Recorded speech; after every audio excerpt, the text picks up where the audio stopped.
రాష్ట్ర ప్రభుత్వం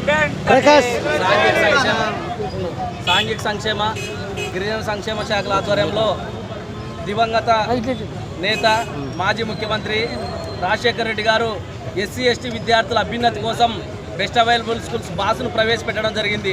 ఈ బెస్ట్ అవైలబుల్ స్కూల్స్లో పేద ఎస్సీ ఎస్టీ విద్యార్థులకు నాణ్యమైన విద్యను అందించాలనే ఉద్దేశంతో ఆనాటి ముఖ్యమంత్రి గారు ఆ స్కూల్స్ను ప్రవేశపెట్టడం జరిగింది.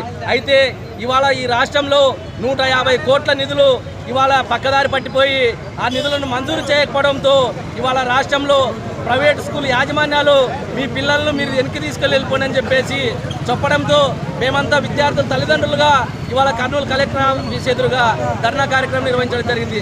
ఎందుకంటే ఇప్పటికే ఈ జిల్లాలో దాదాపు 7 గిరిజన సంక్షేమం మరియు సాంఘిక సంక్షేమాల ఆధ్వర్యంలో 7 కోట్ల రూపాయలు ఇవాళ పెండింగ్లో ఉన్నాయి. ఈ పెండింగ్లో ఉన్నటువంటి నిధులను వెంటనే కేటాయించి ఈ రాష్ట్ర ప్రభుత్వం ఎస్సీ ఎస్టీ విద్యార్థులను ఆదుకోవాలని చెప్పేసి కూడా మేము ఇవాళ కోరుతున్నాం.